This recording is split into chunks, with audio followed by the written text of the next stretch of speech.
All right, today we're going to do my top favorite authors for novels primarily. I got overwhelmed when I started thinking about all the short story authors I read, and then I realized I don't have Ted Chiang or Ken Liu on this list. But, hear me out. I really do love them. They are great authors. They were on my last time I did this video. I'm pretty sure at least Ted Chiang was. One day, maybe, I'll do my favorite short story authors, because it's different. They're different medias.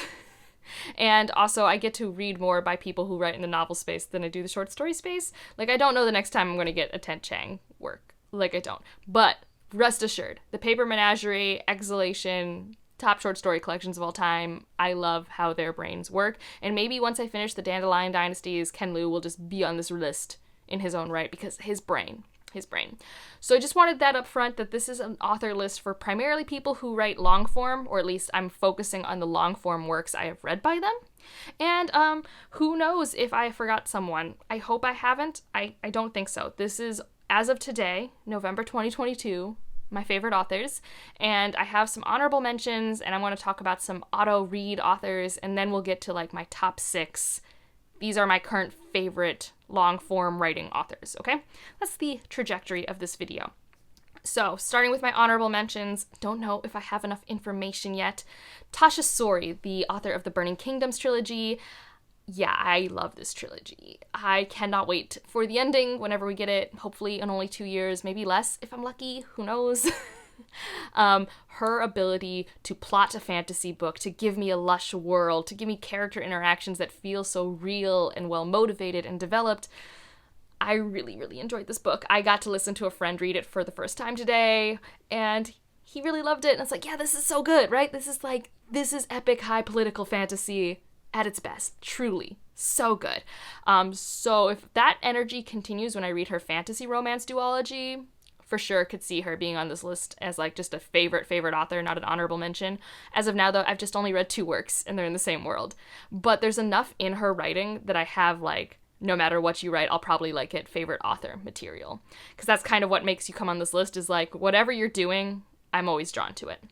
Another author where I've only read 1 work, multiple books, is Jen Lyons, wrote The Chorus of Dragons, which I've been talking about pretty much nonstop all year because it's phenomenal. I do have a Should You Reads for that if you're curious.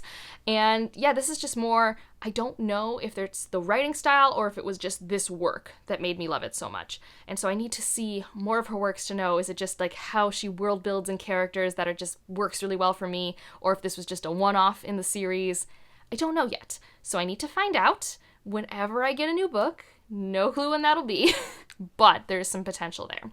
And now into auto reads. So these are authors where not everything has been 4.5 or up stars, but I've enjoyed my time in these authors' heads, and whenever I hear there's a new release coming out, I put it on the TBR. So starting with Robert Jackson Bennett, who's probably one of the more consistent authors on this list for me in the not favorite authors section. I don't think I've given anything below a 4-star by him, and I've read the Divine Cities trilogy and the Founders trilogy, which does have a video on my channel if you want more thoughts on that, but he is a very cozy author for me. He can do a detective mystery in a book that makes me really engaged in his fantasy world. He does great commentary on civilization and its evolution and like old gods and what that could mean and how tech evolves. I enjoy his worlds. His worlds are fun to me, and they're not deep. They're like my blockbuster fantasy. I read them when I want a page-turning time that I can just fall into. And I really enjoy that about his fantasy works. I have not read his horror yet. They are on my list. But for me, he stuck the landing of both of those trilogies, which is important to me as a reader, and I will read any other fantasy work he decides to put out into the world. Another one is Nikki Drayden. I do have an author spotlight on this author for all 4 of her novels that are out. And yeah, does she stick the landing for me in any of her books? Not really.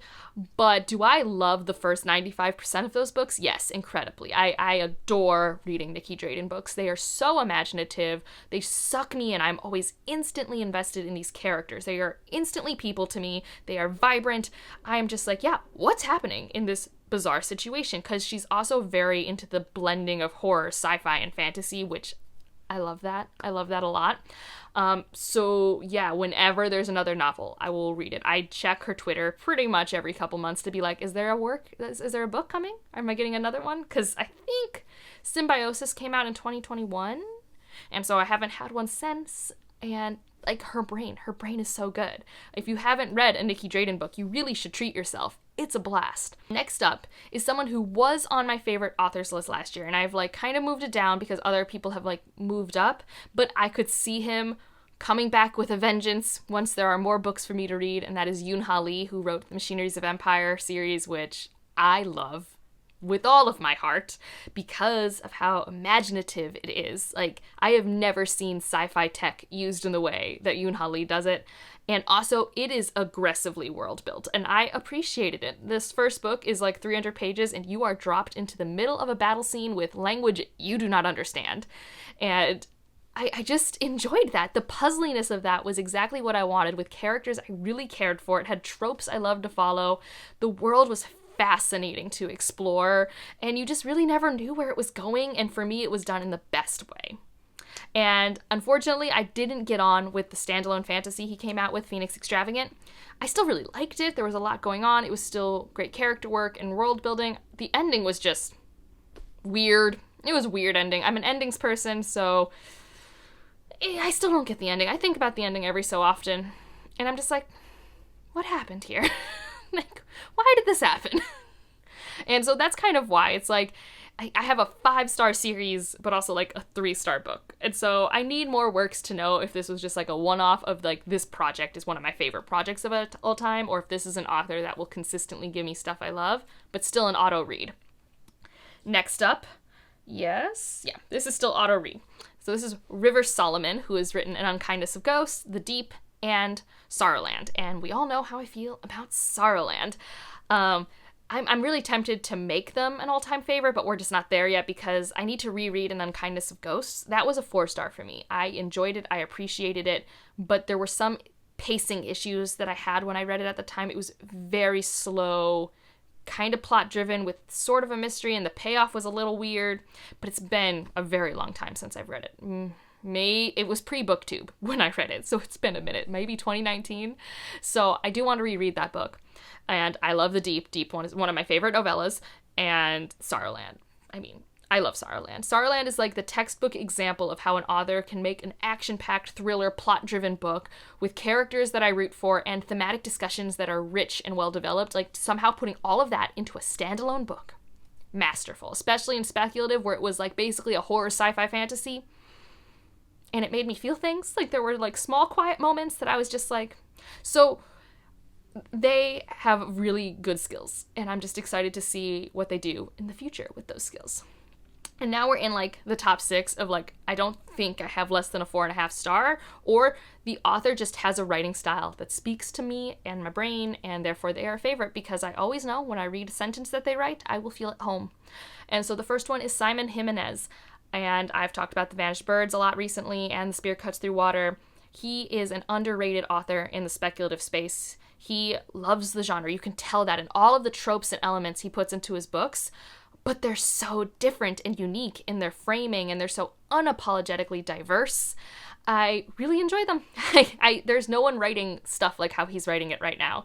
The closest I can think of is Jemison, but even then, he's even more out there with how he is framing things. The Vanished Birds, at first you're like, why am I following all these threads? And then how they come together, it's very much, I recently was talking about like a French braid. That's how The Vanished Birds is, and it's glorious. And then The Spear Cuts Through Water is just... it is indulgent in how it chooses to present itself, but it is so well crafted, and I don't love it as much as The Vanished Birds, but I love its existence, and reading it was such a ride. It felt like watching a movie, but felt like watching like a drama or something. I can't explain it because I don't have many reading experiences that are like what I get with Simon Jimenez, and whenever I'm looking for new things in fantasy or sci-fi, it's been this that I have been looking for. I couldn't put my finger on it, but it's what he's bringing to the table. So, yeah, I'm going to read anything he comes out with. His brain is phenomenal. Just a great guy.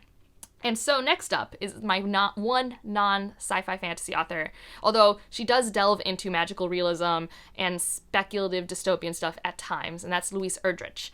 I have read 3 Louise Erdrichs, and contemporary literary, I read them a lot. I wouldn't say it's what I'm drawn to, but I mean, I have read probably 40 or 50 in the last 4 or 5 years. So, like, I read a fair bit. And this is the one author where I'm like, yes, I want to read everything. And it's hard for me to pick them up because it's just not my, like, go-to. But whenever I'm suddenly in a Louise Erdrich, I'm like, I am home. I love reading this. This is great. These words are wonderful. I love these sentences. I love focusing on community. And that's what I say about Louise Erdrich, is her focus on community is fantastic. They come to life for me. I feel like I'm involved in the day-to-day, and that's what I really enjoy. There's definitely still tensions and drama, and there is plot, and there's stuff I'm supposed to be focusing on. But what always attracts me to her works is how she brings the sense of place alive, and not just with the setting or whatever atmosphere we are in for the book, but the characters in that community. It's probably why the one book that I've read that isn't like my favorite of hers is Future Home of the Living God, because that was a more isolated perspective. But Night Watchman and La Rose, truly two of my favorite books. Next up, these top four, probably not super surprising. But this is T. Kingfisher. I think I've decided she gets to be on this list. Mainly because I have read 3 things, and I've loved all of them. So, like, what more proof do I need? One was a short work, and I did mention short work authors would be in a different place. But I've read a novella and a novel. And I can't imagine that I'm going to have a bad experience in any of her other works. I have a whole list that I need to get to. I mean, I'm not sure if horror will work as well for me as her fantasy, but we're going to try it out. Because her ability to make me care about character interactions in this much time, unmatched. I mean, and being an interpersonal relationship-driven person where I just love my characters engaging and interacting and bantering on page, so good. And the incorporation of animals, how she can do atmosphere and descriptions in a way that work for my aphantasia. Yes, I want all of it. I want all of it all the time. Nettle and Bone is one of my favorite reads of the year, and What Moves the Dead was phenomenal. And I need to read more, so maybe next time I do this list, this was, like, too early. She shouldn't have been this high up. But I don't know. I'm feeling optimistic. I'm putting her here. Next up is Karen Lord. I don't know what to say. Her words and my brains are best friends. That's truly how it is. I love everything that she writes down. I will admit, The Galaxy Game, not a 5-star book. But I don't care. I loved reading it. Like, every negative review of that book, I'm like, you're not wrong. But the sentences and what I got to explore, even if I couldn't visualize it, there was this game thing in that book. I didn't get it. But Redemption in Indigo I've read twice. The Best of All Possible Worlds is quite possibly one of my favorite sci-fi books I've ever read. And I need to still read Unraveling, although I'm scared because then I will have no more long-form Karen Lord. Although I do still have some short stories. And there was supposed to be a book this year, but I think Daw is dropping the ball. And I hope that either Daw picks the ball back up or she gets to go to another publisher or something, because I need that book. There was supposed to be a book. I really love Karen Lord's writing. I don't know how to describe it to see if it works for other people, but her narrative voice has a sassy, friend-like quality to me. I'm like, just feel like I'm being told a story by a close friend over lunch. That's how I feel. Redemption in Indigo is very different from The Best of All Possible Worlds. Redemption in Indigo is a Senegal retelling, I feel like, cozy fireplace time. Best of All Possible Worlds is like an episodic sci-fi cozy story. Like, I don't know. They're very different, but the consistent thing is I enjoy being told the story with her authorial voice. And these next 2 are not surprising. I have an entire dedicated shelf system over here and over here. The question is, which one's number 1 today and which one's number 2? And this is always really hard because I read more by one author than the other, but I do think I know today which one's the favorite. So number 2 is Brandon Sanderson. I have been reading Brandon Sanderson since 2005. He has been with me for a very long time.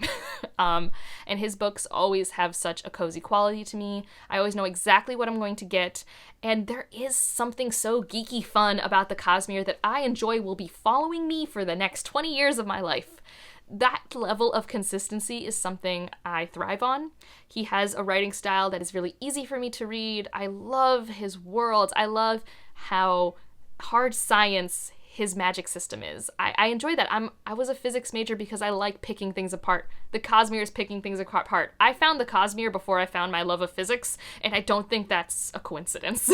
So the way he puts quantum mechanics into it, what we're doing with the Mistborn magic system right now, So, although I wouldn't say his prose style is what makes my brain happiest, because I've now seen lots of authors where I'm like, oh, I can sink into these words all day, his ability to make characters I relate to, a lot of my own personal revelations have come from reading his characters. I like his characters. I love his worlds. I love the Cosmere.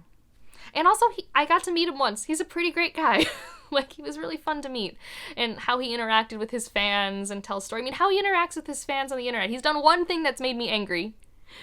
And that was the, like, I have news to tell you video before the reveal of the year of Sanderson. I thought that was mean. Granted, I was about to defend my thesis in, like, 3 days. And I was like, I don't need this stress right now. Like, I was legit anxious.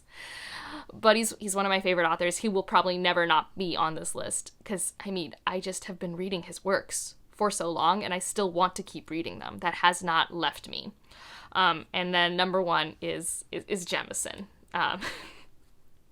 I will read Jemison's grocery list. I say this as a joke all the time. It's true. I would. I don't know. The way her brain filters her thoughts into words on a page, perfection. I've read everything she's written, except I'm in the middle of The World We Make Great right now, but I've only read the prologue and the first chapter, and it's a winner. If this is not a 5-star book, I will be completely shocked. I think the lowest I've given a book is 4 stars, but that doesn't matter because I love Jemison. I've read everything but the current release, and I will read them all again. And I usually only get emotional about signed copies of books when I, like, meet an author, because it's like this moment of, like, oh my gosh, I get to meet this person whose art has been really influential on me. This is so wonderful. For some reason, The World We Make Great copy was signed, and I looked at it and I was like, oh my god, I have a signed copy. And I got very emotional, even though I didn't get to go through the process of meeting her, which I still hope I'll get the opportunity to do one day. Her brain, her ability to make characters that are also unique and feel real and have their own voices. I love every project she has put out. And I still hold that I want a Regency-era romance from her because of a short story I've read. I don't think I'm going to get it. But there's something about getting a Jemison book that brings me endless amounts of joy, even when it's, like, the hardest topics. And, yeah. Also, she gets the best narrator in the business. Robin Miles narrates, I think, most, if not all, of her works. And Robin Miles, I'm just going to say, infinitely better than Michael Kramer. Kate Redding is actually very good, so I don't want to put any shame on Kate Redding. But Michael Kramer does a lot of the Cosmere, and he's not my favorite. But this is not about audiobook narrators. I don't know when or if I'll ever do that list. But yeah, I feel like it's no surprise. Jemison, she's my favorite. I don't even know how to express it. I have a Jemison guide video. If you want me being more coherent, you can check that out. I talk about every work I had read at that point and who I think should pick up what, because she's consistent too. That's the thing. My top authors are really consistent. I know exactly what I'm getting when I pick up these works, and I need that in my life, and it's comfortable, it's cozy, even if it's not a cozy book. So yeah, tell me some of your favorite authors down below, and don't get mad at me if I've forgotten anyone, because this is my list today. It'll probably be different tomorrow, but I can't just film this every single day and find an aggregate of that, you know? And if you want to just leave an emoji, leave a cityscape, because right now I'm reading The World We Make Great. And otherwise, like if you liked it, subscribe if you want to, and I'll see you in the next one. Bye.